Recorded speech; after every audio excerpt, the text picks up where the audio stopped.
Salut, salut, salut, peuple de Dieu, salut, je vous salue de partout où vous êtes. Je salue une personne qui m'écoute. Sois béni, toi qui m'écoutes.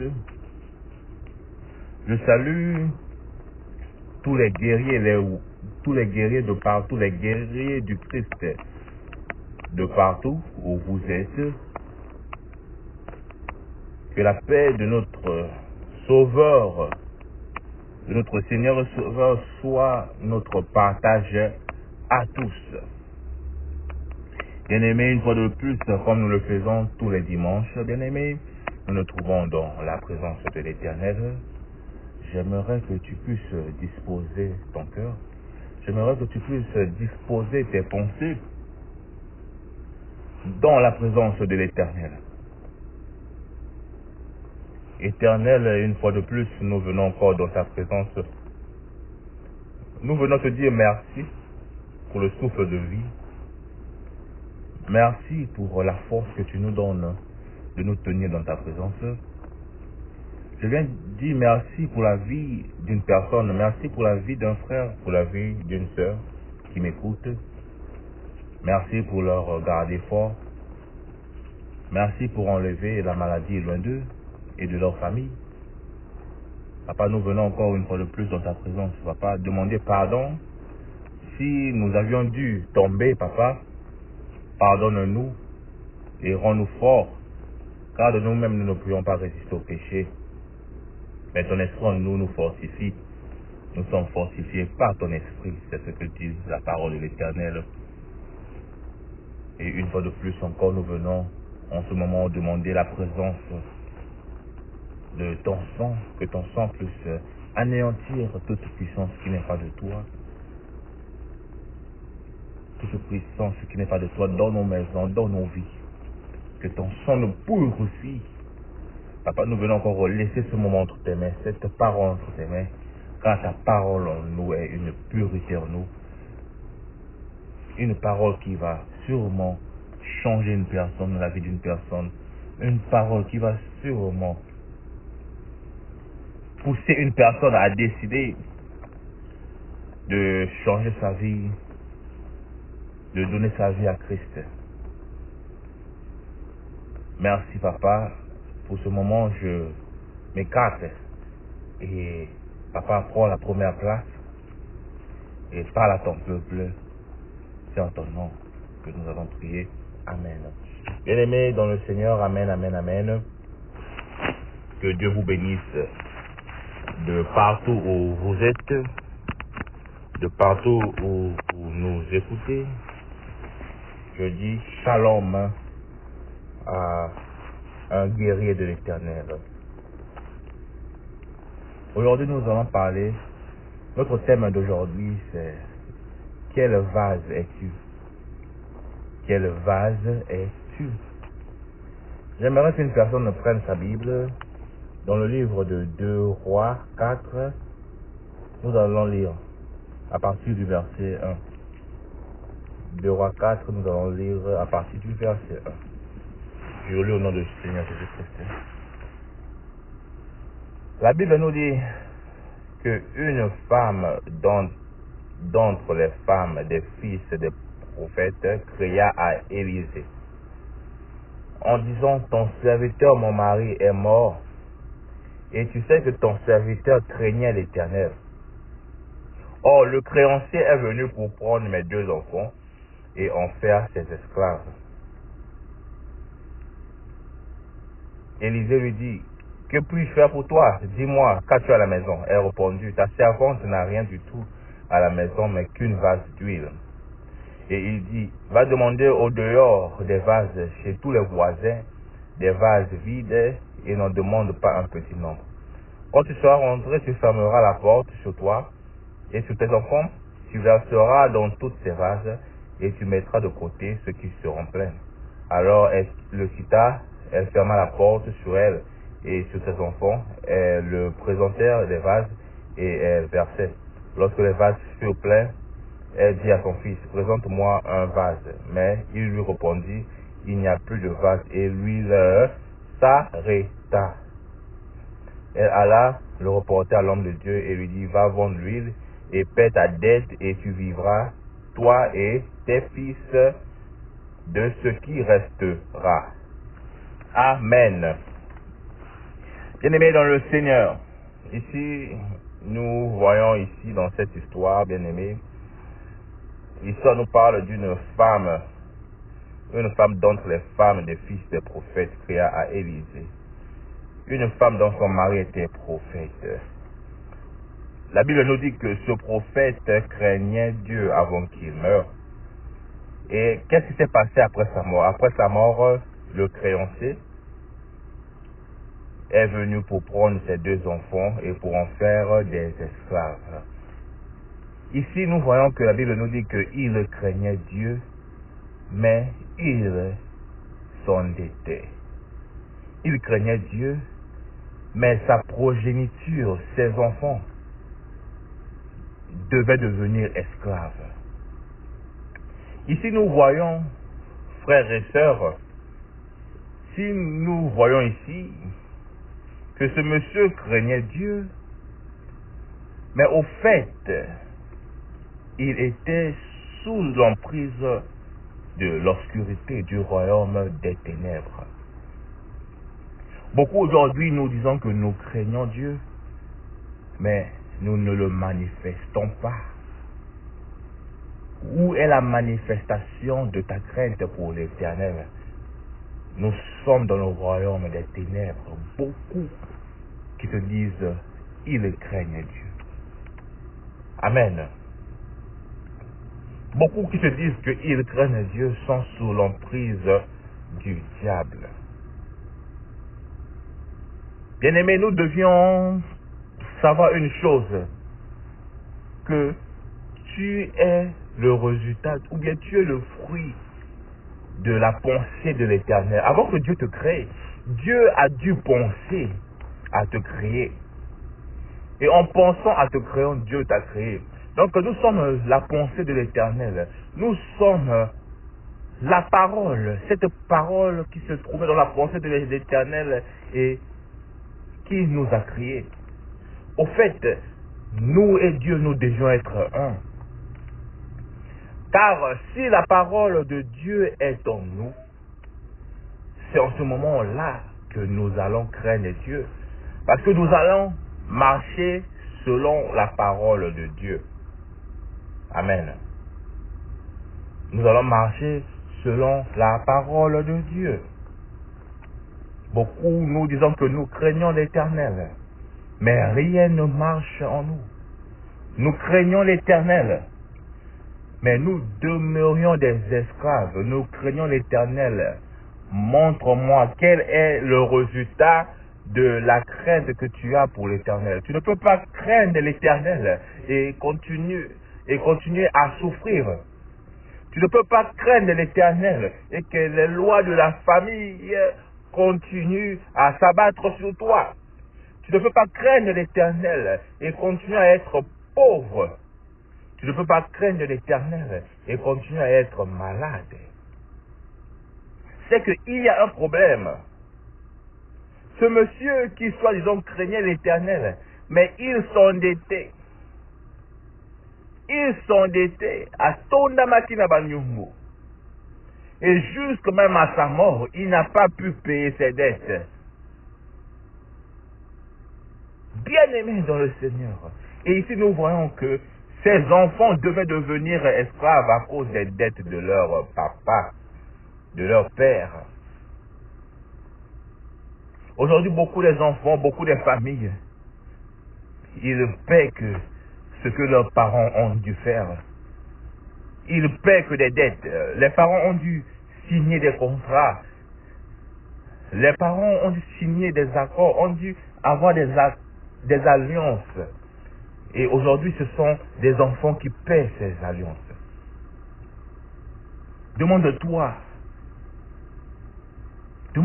pourquoi ces pleurs persistent-ils? Pourquoi la douleur, pourquoi cette maladie persiste-t-il? Demande-toi d'abord, la dette de qui je suis en train de payer? La dette de qui je suis en train de payer? Ces enfants innocents qu'ils étaient. innocents qu'ils étaient en train de payer la dette, bien-aimés dans le Seigneur. Ils payaient la dette. Ils payaient la dette. Élisée lui dit, et cette femme, la femme, a décidé de consulter l'Éternel. Il a décidé de consulter l'Éternel à travers son serviteur. Parce qu'elle était arrivée à bout. Et toi, que fais-tu quand tu arrives à bout? Consultes-tu l'Éternel? Ou bien vas-tu vers les hommes pour raconter ton histoire? Les hommes qui ne te donneront pas la solution. Elle a consulté l'Éternel. La Bible nous dit dans le livre de Jean 15, 7, la Bible me dit que si vous demandez en moi, et que mes paroles, si vous demeurez en moi plutôt, et que mes paroles demeurent en vous, demandez ce que vous voudrez, et cela vous sera accordé. Si vous demeurez en moi, et que mes paroles demeurent en vous, demandez ce que vous voulez, et que cela vous sera accordé. Cette dame, probablement, était aussi une dame de prière, puisque son mari était serviteur de Dieu. Elle a su aussi, sûrement, demeurer en Dieu. Elle a cru au serviteur de Dieu qui était. Elle a cru au serviteur de Dieu. Elle a su demeurer en Dieu. Amen. Elle a su demeurer en Dieu. Les paroles de Dieu ont su demeurer en elle. Et elle alla envers le prophète de Dieu. Amen. Elle alla envers le prophète de Dieu. Et qu'est-ce qui s'est passé? Le prophète de Dieu, Élisée, lui dit, que puis-je faire pour toi? Dis-moi, qu'as-tu à la maison? Elle répondit, ta servante n'a rien du tout à la maison que des vases d'huile. Et il lui dit, va demander au dehors des vases de tes voisins, des vases vides, et on demande un grand nombre. Nous commençons maintenant. Bien-aimé, le prophète l'a dit. Qu'as-tu à la maison? Elle a dit que j'ai que une vase d'huile. Il lui dit, va en demander d'autres. Amen. Va en demander d'autres. Bien-aimé, ici nous parlons de la vase. De la vase. Amen. Bien-aimé, la vase, c'est quoi? J'aimerais qu'une personne comprenne qu'est-ce que la vase. Bien-aimé, la vase, c'est un récipient là où nous pouvons mettre de l'huile, nous pouvons mettre tellement trop de choses dans la vase. Et toi et moi, nous devions être la vase de l'Éternel. Ton corps, qui est le temple de Dieu, doit être une vase là où se repose la parole de l'Éternel, l'huile. Cette dame-là, dans sa maison avec une seule vase. Elle est venue devant Dieu avec une seule vase. Et elle n'en avait pas d'autres. Elle devait aller chez les voisins pour en prendre d'autres vases. Bien-aimés, beaucoup d'entre nous,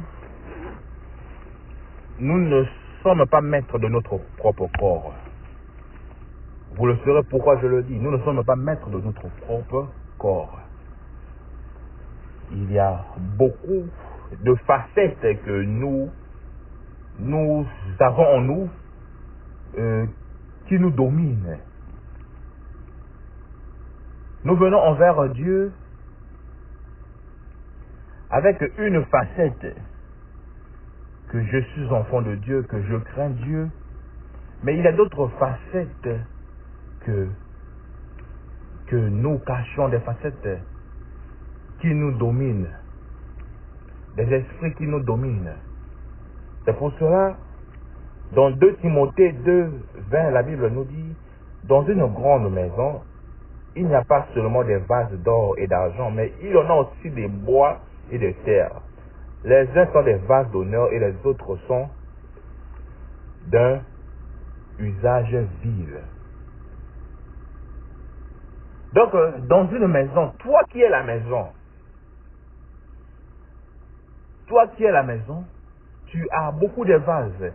Tu as des vases en or qui sont dans toi, tu as des vases en argent, tu as des vases en terre.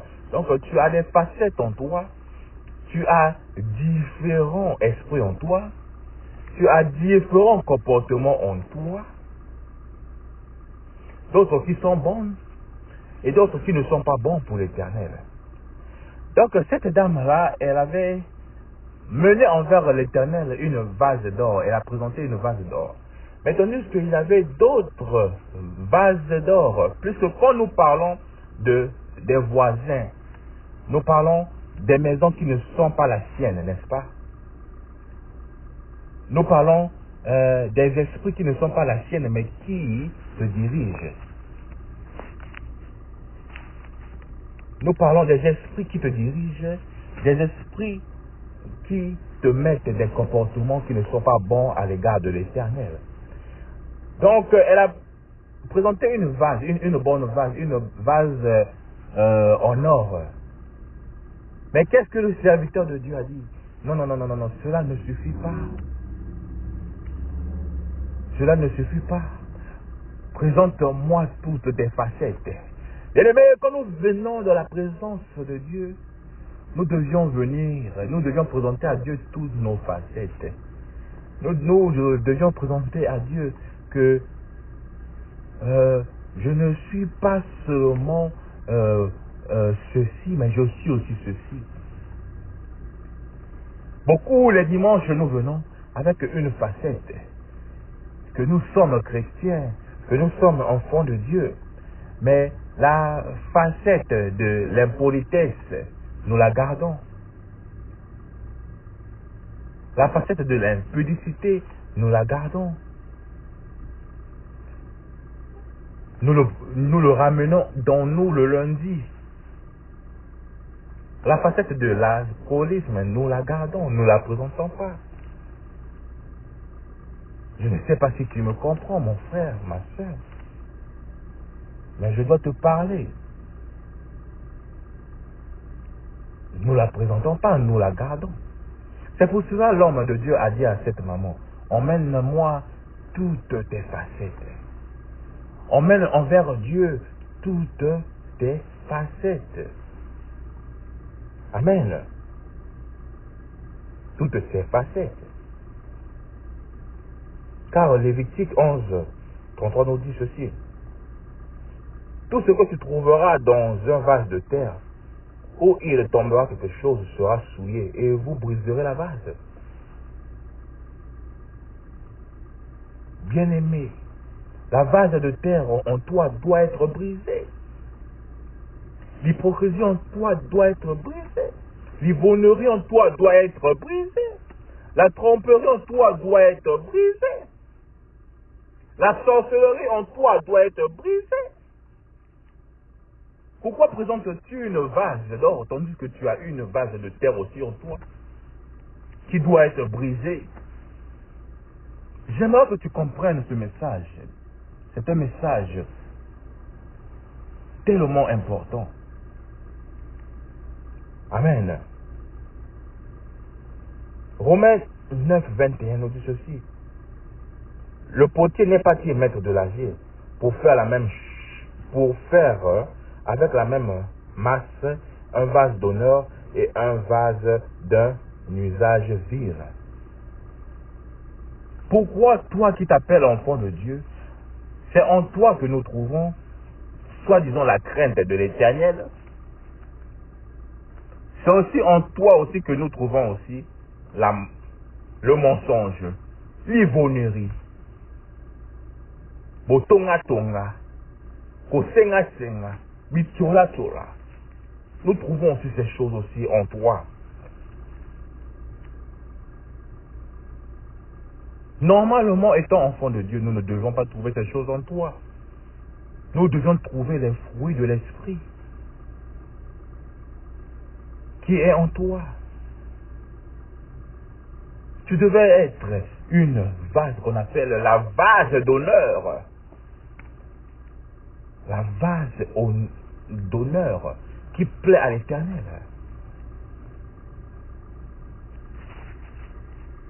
J'aimerais que tu me comprennes. J'aimerais que tu me comprennes. C'est par la sanctification. 2 Timothée 2, 21 nous dit, c'est la sanctification qui te donne d'être un vase d'honneur. C'est la sanctification.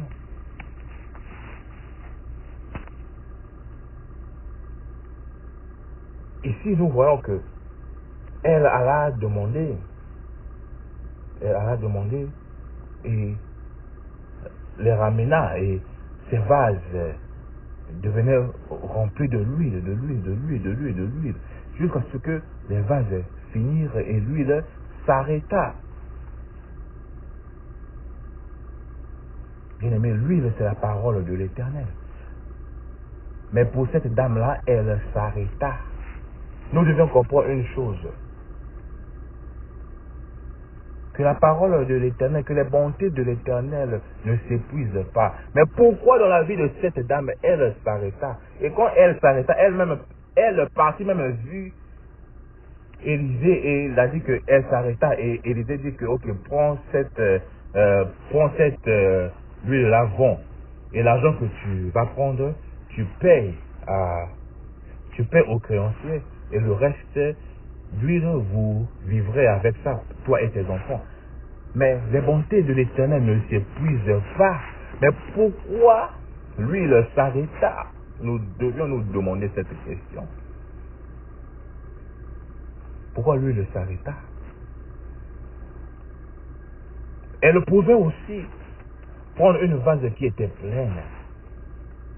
Elle met l'huile quelque part et cette même vase, elle l'utilise, elle devient pleine. Elle prend le vase d'huile, elle vend. Cette vase-là devient encore vide. Bien aimé, cela signifie que nous devions nous vider chaque jour dans la présence de l'Éternel.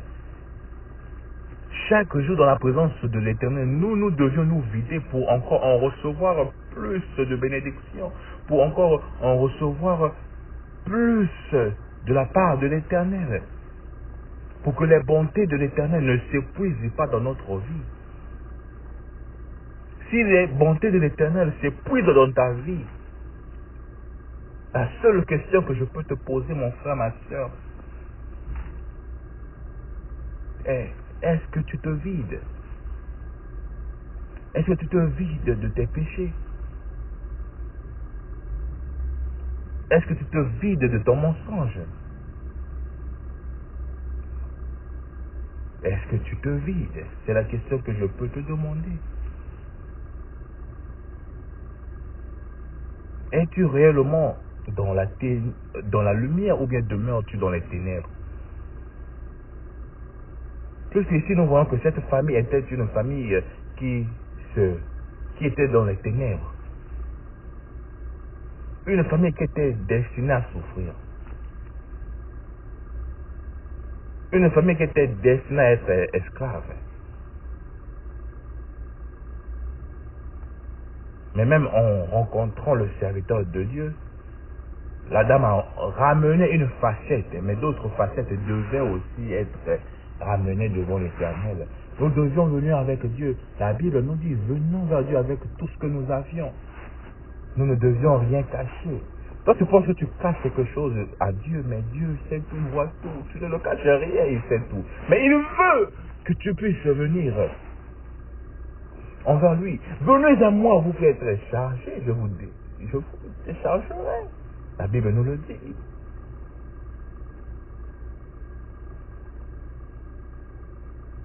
C'est quoi la repentance? C'est accepter que Dieu a raison. C'est accepter que ce que Dieu dit dans ta vie, que tu es malhonnête, que tu es ceci, tu acceptes que oui, Dieu, tu as raison, et que tu décides de le laisser pour toujours.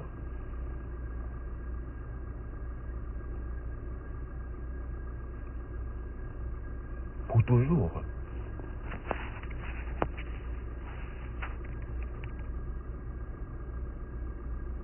Amen.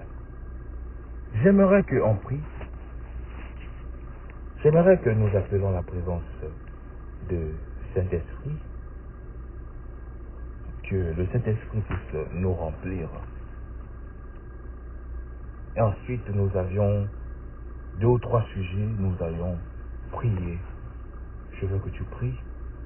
Saint-Esprit de Dieu, toi qui es la 3e personnalité de l'Éternel, toi qui nous parles, toi qui nous diriges. Saint-Esprit, en ce moment-ci, nous t'invitons. Je t'invite dans la maison d'une personne. Je t'invite dans la vie d'une personne. Cet esprit touche une personne. Cet esprit change les données. Cet esprit visite une personne. Cet esprit remplit une personne. Comme des tonneaux vides, nous avions besoin de l'eau. Mon frère a besoin de l'eau. Ma soeur a besoin de l'eau. Cet esprit, nous t'appelons. Toi qui es la 3e personnalité, toi qui nous parles, toi qui nous diriges. Cet esprit remplit une personne. Merci pour ta présence. Merci pour tes bienfaits. Merci pour un changement qu'une personne est prête à recevoir au nom de Jésus-Christ de Nazareth. Merci pour des facettes cachées d'une personne qui vont changer bientôt là, au nom de Jésus-Christ. Merci. J'aimerais, bien aimé dans le Seigneur, comme l'argile dans la main du potier, j'aimerais que tu pries, toi tu pries pour ta vie. Dis Dieu, tout simplement, transforme-moi par ta parole. Comme l'argile dans la main de Dieu, laisse que Dieu te donne la forme. Laisse que Dieu transforme ta vie. Tu as trop souffert. Les lois de la famille t'ont trop abattu. Il est temps que Dieu te transforme. C'est qu'il y a ébélé. Mais quand c'est ton temps, ils ne pourront plus.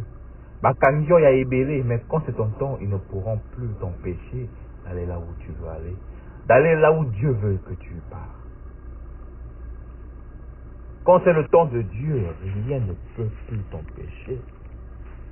Quand c'est le temps de Dieu, la maladie qui ne finit pas là, elle doit finir au nom de Jésus. Je ne sais pas si je parle à une personne, qu'une maman reçoive, qu'un papa reçoit ceci au nom de Jésus. Quand c'est ton temps, le chômage qui a duré là, ce chômage doit finir au nom de Jésus. Quand c'est ton temps, la vie de pécheresse que tu mènes là, toi-même tu sais mon frère, toi-même tu sais ma soeur, la vie de pécheresse que tu emmènes là, doit finir au nom de Jésus. Quand c'est ton temps, comme l'argile, prie. Comme l'argile, monte dans la prière, bien-aimé dans le Seigneur. Comme l'argile, que Dieu te donne la forme. Qu'il donne à ta vie la forme. Tu n'es pas venu laisser les autres dans ce monde. Tu ne veux pas mourir comme ce prophète qui est mort et qui a laissé ses enfants endettés. Tu ne veux pas mourir et ne pas accomplir ce que Dieu voulait que tu accomplisses dans ce monde. Que Dieu te donne la forme, qu'il donne ta vie la forme. Beaucoup de gens, leur vie n'ont pas de forme. Puisque le diable, bien aimé, le diable est malin, le diable est méchant. Le diable, il travaille, il est dur. C'est pour cela que vous verrez que les gens qui servent le diable, ils ne dorment pas. Ce sont des grands travailleurs. Mais les croyants en Christ et les chrétiens ne sont pas des grands travailleurs. Ils les attendent. Toi, tu attends que Dieu puisse envoyer Gabriel, l'ange Gabriel, avec ton colis que tu veux, le colis que tu cherches, afin qu'il vienne devant la porte de ta maison, il sonne, et toi tu ouvres, il te donne le colis, et toi tu signes le colis, et il repart vers Dieu. C'est ce que les chrétiens veulent. Mais je te dis que, mais tu te trompes, mon frère. Tu te trompes, ma soeur. Tu te trompes, le diable, il travaille. Dieu, il peut te bénir, mais le diable, si vraiment tu n'es pas en Dieu, si Dieu n'est pas en toi, mais le diable va tout voler. Il travaille, ma soeur, il travaille jour et nuit. Il sait que son temps est proche. Donc, prie, monte dans la prière. J'aimerais que là où toi tu es, tu montes dans la prière. J'aimerais que les mots sortent de ta bouche. Monte dans la prière. C'est trop, c'est trop, c'est trop. Il y a un temps pour tout. Même Gédéon même avait décidé, même Dieu a trop volé, c'était trop. Il a revolté. Pourquoi ne revoltes-tu? Pourquoi ne te revoltes-tu pas? Pourquoi? Monte dans la prière, mon frère. Monte dans la prière, ma soeur. Monte. Dieu, donne-moi la forme qu'il me faut. Comme l'argile dans ta main, je me laisse. Laisse-toi dans la main de Dieu qui te donne la forme. Mokile sekio et belé. Et comme itango na yo, matana prière, monte dans la prière. Monte dans la prière. Pourquoi baninga bazwara ba mabala yo te, matana lo sambo. Pourquoi les amis se marient, c'est pourquoi pas moi. Monte dans la prière au nom de Jésus-Christ. Dieu donne une personne la forme. Donne à une personne la forme. Donne à une personne la forme, papa. Donne à une personne la forme. Au nom de Jésus-Christ de Nazareth. Au nom de Jésus-Christ de Nazareth, monte dans la prière, bien-aimé, monte dans la prière. N'aie pas peur. La peur est l'instrument du diable. La peur est l'instrument du diable. Mais en toi, Dieu t'a donné l'esprit du courage et non de crainte. Monte dans la prière. Monte dans la prière. Ça va aller. Ils te disent que ça n'ira pas. Ça va aller. Dieu est capable de tout. Ton papa a tout. Monte dans la prière au nom de Jésus. Par la puissance du Saint-Esprit, bien-aimé, nous allons continuer à prier. Par la puissance du Saint-Esprit, Dieu fait-moi passer des ténèbres à la lumière. Bien-aimé, beaucoup de choses aujourd'hui ne marchent pas parce que tu es dans les ténèbres. Et c'est quoi les ténèbres? C'est l'absence de Dieu. C'est l'absence de la parole de Dieu dans ta vie. Et le diable veut que tu puisses rester dans les ténèbres afin qu'il vole tout de toi. C'est quoi les ténèbres? C'est l'aveuglement. Beaucoup de gens aujourd'hui, ils ne comprennent pas ce qui se passe dans leur vie. Beaucoup de gens aujourd'hui, la souffrance est normale. Malade dans peut se dit qu'il y a un médecin dans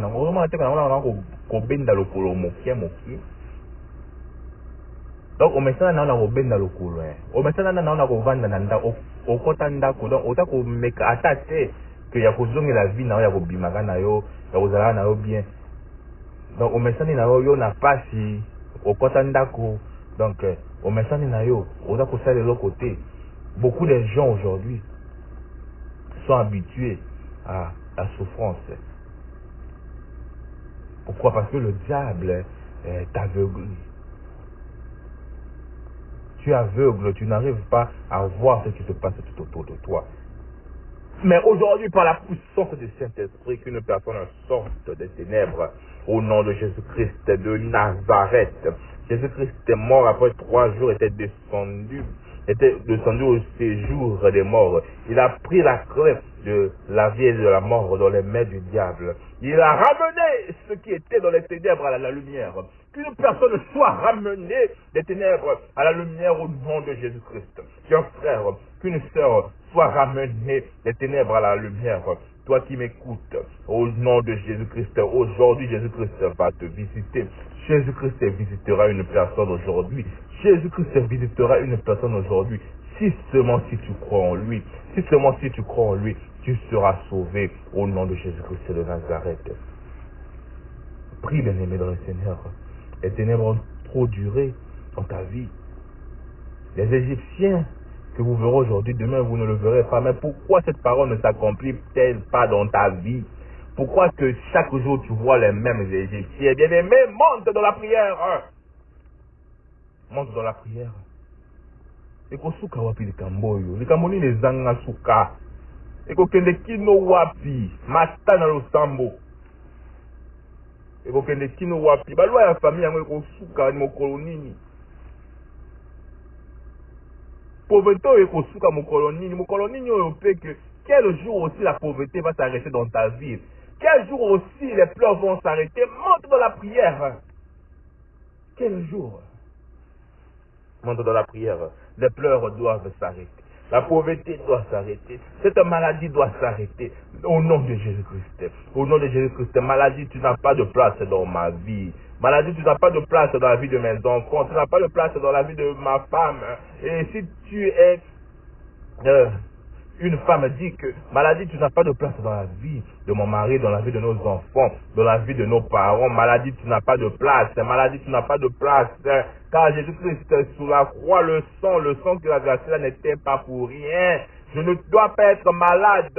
Je ne dois pas être pauvre. Je ne dois pas être bien-aimé. Parle, continue à parler. Je ne dois pas. Continue à parler. Parle, bien-aimé, parle. Parle, loba ikambo moko na kulu, kula za koyoka yo, loba ikambo moko.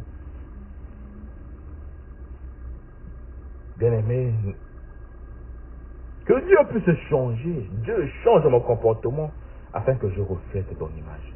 Bien-aimé, prie. Demande à Dieu de changer ton comportement. Demande à Dieu d'enlever tout comportement de toi qui n'est pas bien pour lui. Toi-même, tu sais. Toi-même, tu sais quel est le comportement que même toi-même, tu sais que ce n'est pas bien pour Dieu. Demande à Dieu de changer. Dieu change mon comportement. Si c'est l'alcool, si c'est quoi, si c'est l'impolitesse, si c'est le mensonge, que Dieu puisse te changer. Que Dieu puisse te changer. Que Dieu puisse enlever tous les vases de terre en toi au nom de Jésus. Que Dieu puisse enlever tous les vases de terre en toi et qu'en toi nous retrouvons que les vases d'or au nom de Jésus-Christ de Nazareth et monte dans la prière. Monte dans la prière. Bien-aimé, j'aimerais que tu dises merci à Dieu. Merci pour d'abord cette parole. Merci pour la vie de son serviteur qui le continue à protéger afin de l'utiliser pour parler à son peuple. Merci pour ce que Dieu vient de t'accomplir aujourd'hui, ce que vient de faire. Merci pour la visitation. Bien-aimé, nous devons dire merci pour les choses que même maintenant là tu vois que dans ta main là tu n'as pas encore reçu, mais spirituellement tu as déjà reçu. Dis merci pour ce que tu viens de recevoir aujourd'hui. Dis merci parce que Dieu a fait de toi un vase d'honneur. Dieu a fait de toi un vase en or. Tu n'as plus de vase de terre en toi qui peuvent se casser, se briser facilement. Dis merci à Dieu. Dis merci à Dieu. Père, merci encore pour ce moment, papa, car tu as permis que je sois encore une fois de plus dans ta présence, que tes enfants soient encore une fois de plus dans ta présence. Je sais que tout ce que nous venons de dire ici, Père Céleste, a été écouté. C'est par ton sang que, papa, nous sanctifions tout, papa. Merci pour tout ce que tu feras pour ton peuple, pour tes enfants. Merci pour moi, ton serviteur, et ma famille. Père Céleste, je laisse le reste de la semaine entre tes mains. Bénis ton peuple, garde-les. Dans ton nom que nous avons ainsi prié. Amen. Amen. Bien. Amen. Bon dimanche, peuple de